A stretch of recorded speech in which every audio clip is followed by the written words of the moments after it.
conhece algum autista? Você já ouviu falar deste termo e sabe o que significa? Você já parou para pensar quais são os desafios na vida de um autista e também para sua família? E melhor ainda, você já parou para pensar o que você pode fazer para acolher um autista, tanto em nossa sociedade quanto aqui na nossa igreja? Hoje nós vamos conhecer a história do Benjamin e quais são os desafios do autismo na infância. E também nós vamos saber mais, além da sua história, quais são os medos e as expectativas quanto ao seu futuro. Eu sou autista. Eu tô aqui. E eu sou a Aline, mãe atípica, mãe do Benjamin. Muito obrigada, Aline. Então, hoje nós estamos aqui para falar desse tema tão importante, né? E eu queria começar conversando com vocês assim, como foi a descoberta do autismo na família? Bom, o Benjamin, quando ele tinha 6 meses, nós já tínhamos uma ideia de que alguma coisa estava diferente nele, né? E quando ele foi para a escola, 1 ano, a professora deu todos os sinais pra gente também. E a gente tinha aquela ideia assim, ele pode ser autista, mas nós não tínhamos a certeza. Então, quando você não tem certeza, tem ainda aquela esperança de que ele não seja, né? Então, quando a gente levou ele na médica, que a gente levou ele consultar, a doutora deu o laudo, o diagnóstico dele, né? Para nós, assim, ao mesmo tempo foi uma sensação de alívio, mas ao mesmo tempo foi um baque, assim. Uma coisa é você achar que outra coisa é você ter certeza que o teu filho é autista. Então, pra gente foi assim, pra nós, família, eu e o Isaías, foi uma sensação de alívio. Mas para os avós, né, foi mais assim um baque. Ou seja, assim, eu vou ter que aprender a lidar agora, eu vou ter que mudar. Nós tínhamos que mudar toda a nossa rotina, a maneira de correção, a gente teve que mudar tudo, né? Porque agora a gente tem certeza, eu não posso tratar o Benjamin de uma forma igual o do Mano. Ele tem que ser tratado diferente, né? Então, tudo isso a gente teve que se policiar, a gente teve que trabalhar na nossa mente, né? A nossa convivência em família, desde organização, tudo, nós tivemos que nos adaptar ao Benjamin. E aproveitando esse link, como é em relação ao Bruno? Como é essa convivência deles? O Bruno veio, assim, eu creio que foi um plano de Deus para vir para a vida, nossa vida e a vida do Benjamin, porque ele ajudou muito no desenvolvimento do Benjamin. Então, assim, a gente ouviu dos próprios médicos, assim, ó, que bom que ele tem um irmão. E tem as divergências, né? Eles têm as divergências, eles brigam de vez em quando, né?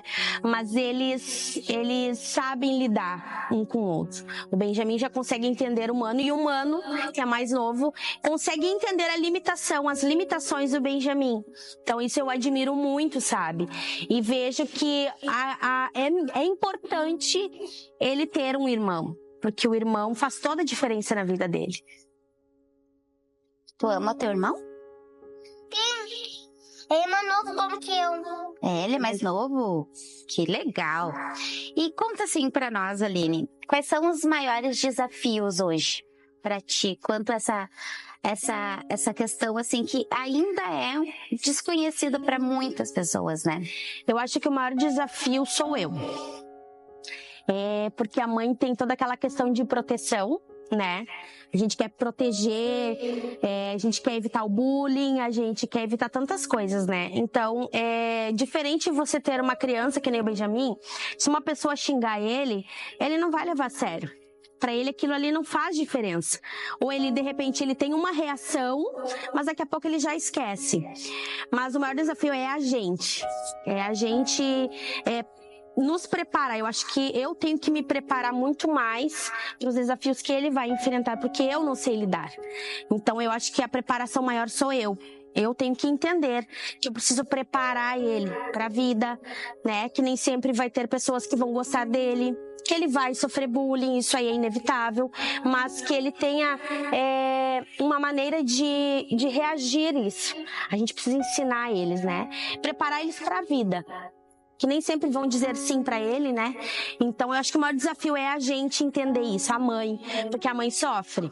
A mãe sofre, eu sofro se uma pessoa ignora ele, que às vezes ele quer ir, chegar na pessoa, abraçar a pessoa, né, tem uma reação contrária, e isso dói na gente, dói muito, né, eu já chorei bastante, mas eu sempre peço pro Espírito Santo, assim, trabalhar isso em mim, né, porque se Deus me deu uma criança especial, né, é porque de repente eu tenho capacidade de criar uma criança assim.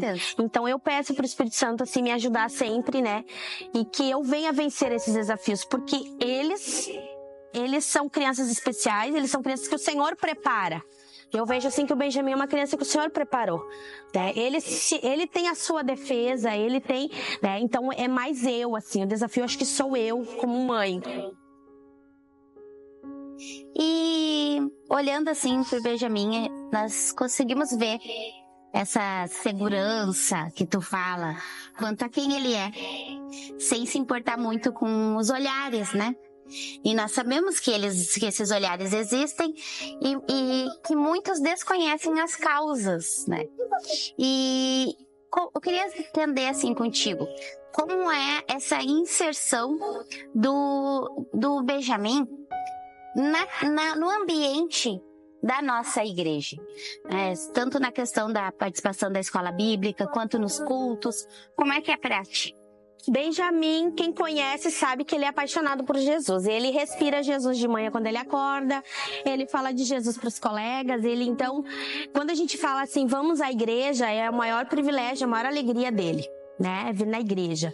E não tive dificuldades em questão da EBD, que ele gosta, como a gente sempre está trabalhando também no meio, eu procurei sempre levar ele em todos os lugares, todos os cultos, todos os eventos, que fosse ensaio, né, levar ele para que ele se acostumasse com o ambiente, né, então o Benjamin, ele ama a escola dominical, ele ama a tropa, ele ama a igreja, né, então o prazer dele é estar na igreja, ele poder ajudar, ele gosta de trabalhar no data show, né, Benjamin?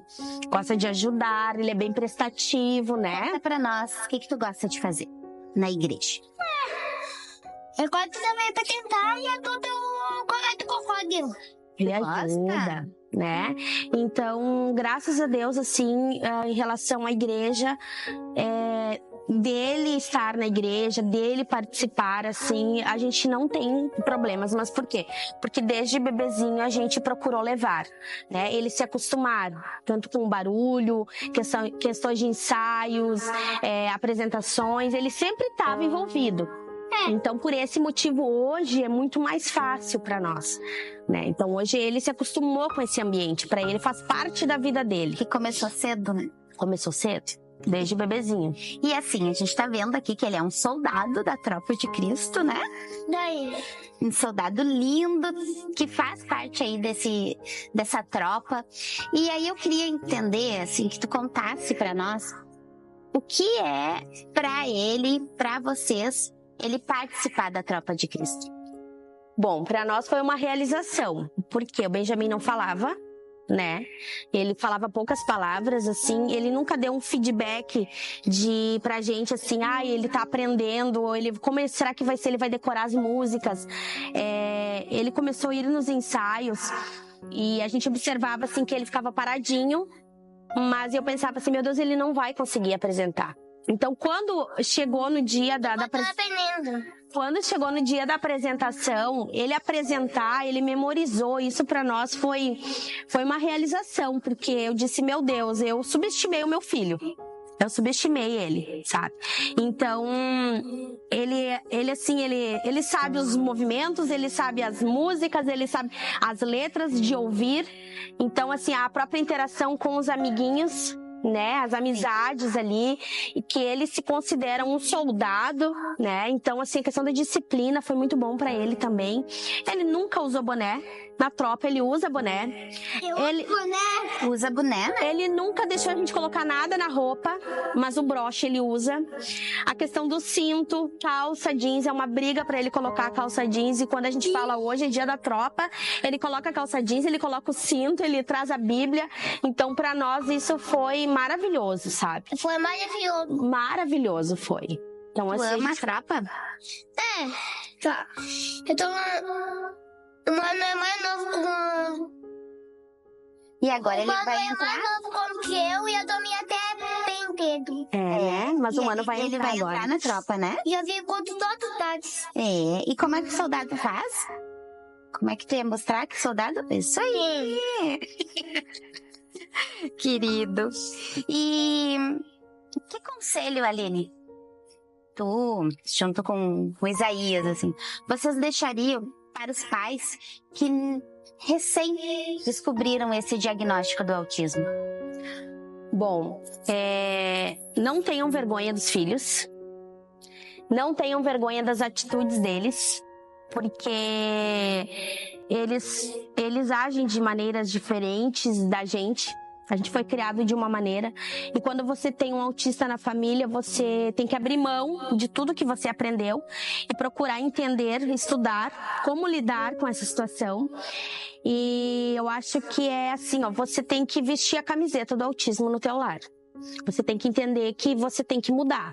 Não é ele que tem que se enquadrar, mas é a gente que tem que se enquadrar, né, da maneira dele, porque ele não vai mudar a maneira de pensar, a maneira de agir. Isso é uma coisa deles. Eles são assim. A gente já é mais flexível. Eles não são flexíveis de tentar entender algo que a gente tem facilidade. Então, eu acho que o conselho que eu dou é este. É você entender, procurar estudar, procurar entender as atitudes. Por que meu filho tá agindo assim? Ele não era assim e agora tá agindo. Por quê? O que tá acontecendo? Sabe? Os pais, eles precisam conhecer os filhos. Conhecer o autismo, sabe? A gente tá sempre estudando, tanto que antes da gente pegar o diagnóstico, o Isaías, ele disse, amor, eu fui pesquisar pra ver o que era autismo, porque eu não tenho noção do que é. E eu descobri que de 45 sintomas ou maneiras, o Benjamin tem 24.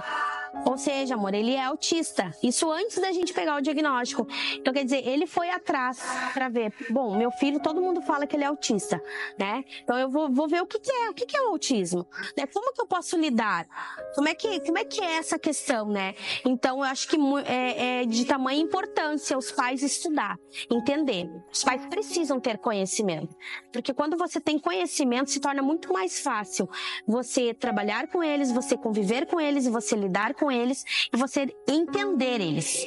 Aproveitando, tu falou muito essa questão assim, que vocês dois perceberam que tinha algo diferente no bem, comparado às demais crianças que vocês conviviam. Foram buscar ajuda profissional.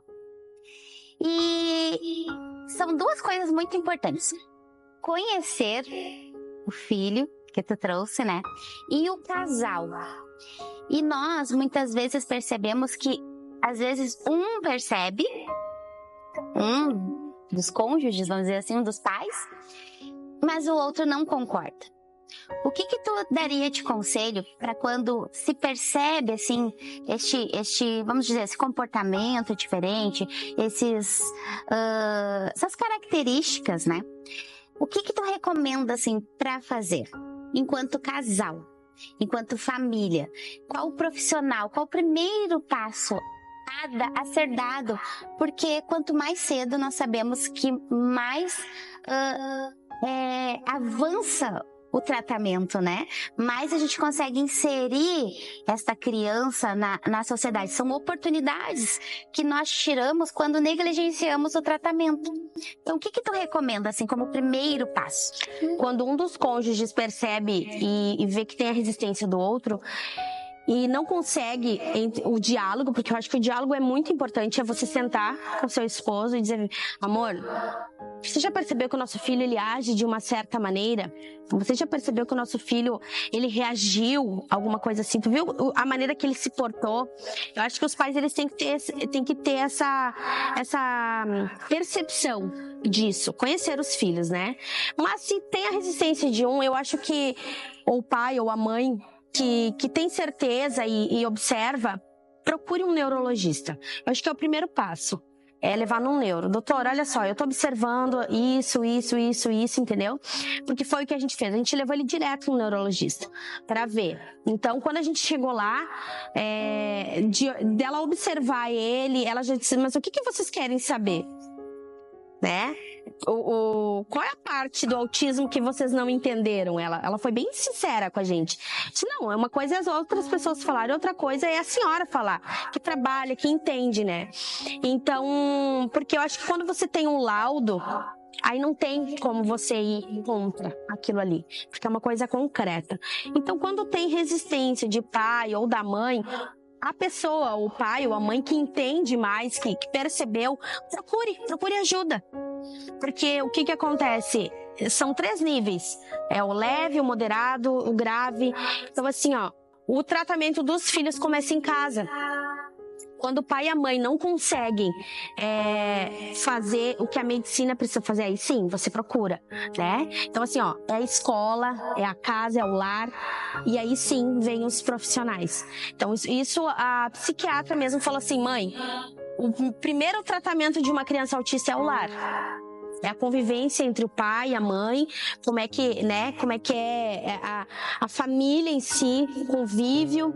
Depois você leva ele para a escola e o que vocês não conseguirem e a escola não conseguir, aí entra nós. Porque daí a gente vai trabalhar a questão que, né, vocês não conseguiram. Então, os pais, eles precisam entender que assim como eles ajudam, eles atrapalham muito o desenvolvimento da criança. De repente, meu filho é leve e eu não dou importância, entendeu? Eu não aceito. E, de repente, ele vai pro grave, precisa de medicação.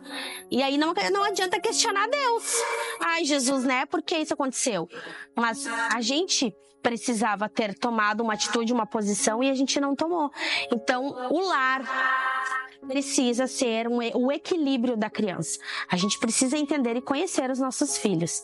Então, eu dou graças a Deus, assim, que eu e o Isaías, a gente conseguiu sentar, conversar. Eu acho que eu fui um pouco mais resistente do que o Isa. O Isa foi muito mais... Ele entendeu melhor a situação. Amor, ó, nosso filho é autista. Eu disse, não é. Não, amor, nosso filho é autista. Eu pesquisei e ele me mostrou. Então, assim, eu fui um pouco contra a consulta, mas eu fui, né? Então, quando a doutora falou, foi pra mim aquilo que ela falou. Entende? Então, é importante a gente procurar ajuda. A gente precisa, né? Tá na dúvida? Procura ajuda. Procura ajuda. E é aquilo que nós aprendemos, né? O primeiro passo é a fé. É a fé. E tem que ser feita por nós, é uma ação que precisa. Exatamente. E procurar uma ajuda profissional, ter esse diagnóstico quanto antes, é um passo de fé também. Porque é tu acreditar que existe uma alternativa que tu possa oferecer para teu filho, para tua filha, para ajudar, né? E não ver como uma limitação, como algo que vai taxar aquela criança como uma criança limitada. Não, eu vejo uma ajuda profissional como algo libertador, que daí é um universo de recursos que os pais têm acesso, que muitas vezes não teriam se não tivesse essa ajuda profissional, né? Eu posso acrescentar uma coisa, assim? Deve. Eu acho, assim, que Deus nos dá filhos, assim, porque é uma nova geração que está vindo. Eu percebo o Benjamin, ele não é uma criança, assim, que ele se corrompe. O que a gente introduziu nele não sai mais. Entendeu? Então, assim, eu percebo, assim, que não vai ser qualquer coisa que vai desvirtuar ele. Então, a gente, cristão, a gente tem que entender que isso é uma bênção que Deus nos deu. Porque ele tem a personalidade dele própria. Ele entende, ele ama Jesus de uma maneira que muitos cristãos estão há muitos anos na igreja, não conseguem amar Jesus da maneira que eles amam. Então eu vejo isso como uma bênção. E eu vejo que eu fui abençoada por ter um filho assim. E ele é um remanescente. Nossos filhos são remanescentes. É a nova geração que vai se levantar. Eu vejo espiritualmente falando assim, né? Então a gente tem que não questionar, não reclamar, não murmurar, mas agradecer a Deus. Bom, Deus, algum propósito tem de você me dar uma criança especial. Então, me usa, né, como um canal de bênção para que eu possa investir, né, e eu possa colocar na mente dele, né, a Jesus no coração dele, para que ele não venha se perder, ou ele não venha, né, porque eles vão ser aqueles que vão falar a verdade mesmo. Eles não vão ter medo de falar a verdade. Então, eles são bênçãos que o Senhor está dando, né, para nós cristãos. E é interessante porque muitos que olham e vão olhar agora que nós estamos com esse projeto trazendo, dando um rosto, digamos, né? Vocês também vejo que são mães que servem como referência. Então, se você tem alguma dúvida, o nosso intuito é justamente nesse sentido. É de trazer esse assunto à luz e mostrar que existe sim uma alternativa, existe sim caminhos e que nós estamos aqui para ajudar também nesse sentido. E aproveitando, assim, sobre essa questão do nosso posicionamento enquanto família, né? E também enquanto aqui o departamento da escola bíblica, eu queria entender, assim, que tu nos dissesse qual que é a tua expectativa da igreja enquanto sociedade. Eu acho que nós, como igreja, a gente tem que abraçar todos, mas ao mesmo tempo ter conhecimento. Eu acho que a igreja ela precisa estudar mais, conhecer mais. E eu estou muito feliz, assim, em questão da EBD, porque a gente vê o interesse de vocês em conhecer, em saber lidar. Porque vai vir muitas crianças autistas na tropa, no Centelha, né, no coral. Isso é uma coisa assim que cada vez mais está surgindo, né, está aparecendo. Não é que nunca existiu, sempre existiu, mas hoje se é conhecido.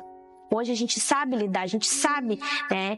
Então, preparar pessoas que tenham capacidade de lidar com esse tipo de situação, né? O meu filho, ele é uma criança que ele caminha na igreja. Cristãos, como igreja, precisamos entender, não falar ou apontar o dedo ou olhar com cara feia, né? A gente precisa, como igreja, amar a todos e principalmente conhecer. Bom, aquela criança tá gritando, será que não é autista? Será que nem tudo é birra, né? Tem as birras que a gente precisa. O Benjamin, nem tudo é autismo. Entendeu? Eu preciso corrigir ele, eu preciso ensinar ele. E eu fico muito feliz, assim, desse interesse pela EBD, por todos os professores, né? Que vocês se preocupam em receber todos, saber lidar o Benjamin, vocês souberam lidar com ele, né? Que ele assim, disse que ele não queria participar da tropa, mas vocês foram com paciência, com tudo. Até que chegou no dia, ele participou, ele apresentou e foi lindo, sabe? É isso que eu quero, que eu desejo da minha igreja hoje. E é muito bonito te ouvir, assim, falando dessa questão de conhecer e amar, né? E muitas vezes o foco, e falando como professora, né? Nós temos o foco na criança, no adolescente, enfim. Mas e a família, né? Que se passa no coração daquela mãe, quantos olhares, né? Ou do pai. E ontem nós conversamos com outra mãe, também atípica, ela falou assim que como é importante quando ela se sentiu, ela veio de outra, justamente porque lá não teve esse acolhimento, né? E que o nosso diferencial, mesmo ainda sendo um assunto tão desconhecido, mas que o nosso diferencial para essa mãe, e tu traz isso na tua fala também, foi o amor. Então, nós não precisamos de um dia para o outro ter todo o conhecimento técnico, mas o amor, isso nós devemos ter, né? Então, nos traz esse alerta, não julgar, mas sim amar. E que possamos estar atentos a isso, né? E buscando sempre do Senhor. O Ben, ele é uma criança totalmente amável, Ele é uma criança muito fácil de se olhar e de ter esse apego, porque ele conquista. Mas o olhar tem que ser para todos. E aí tu traz muito essa questão daquele que é criança que é agitada, que grita, e ela está fazendo isso justamente porque ela precisa de atenção. Porque ela precisa de um abraço muitas vezes, ou que ela precisa simplesmente de compreensão. Que possamos saber fazer isso dentro, né, da instrução do Espírito Santo, além de buscar o conhecimento. E para concluir, queria saber assim, olhando para o bem, ele está crescendo, né, se desenvolvendo. E o que tu espera dele para a adolescência dele, para a juventude dele? Eu espero assim que ele permaneça, né, com esse coração puro e que ele venha cada dia mais amar a Jesus. Claro que isso vai depender muito de mim como mãe também, né? Mas o que eu puder fazer para ele ter a base, né, cristã, e eu vou fazer, né? É importante assim que ele sabe que todas as manhãs a gente tem o nosso devocional. Então ele já sabe, ele já entende, né? Então uma criança saudável, ela se torna um adolescente saudável, se torna um jovem saudável, né? Então a base é hoje, é a criança, né? Então eu me preocupo bastante com o agora, porque o que eu colocar na mente dele, a base dele, isso ele não vai perder. Então o que eu espero é que ele permaneça, né? Que o que depender de mim eu vou fazer, que ele permaneça amando Jesus, comprometido, né? Responsável, e eu acho assim que eu acho que isso não vai mudar. Isso não vai mudar, porque se depender das nossas orações e do todo o trabalho que a gente procura fazer, né? Eu espero isso dele. Espero que ele seja um grande homem de Deus. Amém? Amém. Amém. Amém. E assim será. Nós sabemos que o Senhor tem propósitos na vida das nossas crianças e o bem, ele é um projeto de Deus. Chegamos ao final deste vídeo. Momentos onde nós podemos ouvir e nos sensibilizar com esta história. E eu quero te convidar. Você pode ajudar um autista compartilhando este vídeo. Você pode ajudar um autista divulgando e fazendo esse assunto ser conhecido. Então, eu te convido. Curta esse vídeo e envie para o maior número de amigos, de pessoas que você conheça. E sabe o que mais? Nós teremos uma próxima entrevista. Então, fique atento.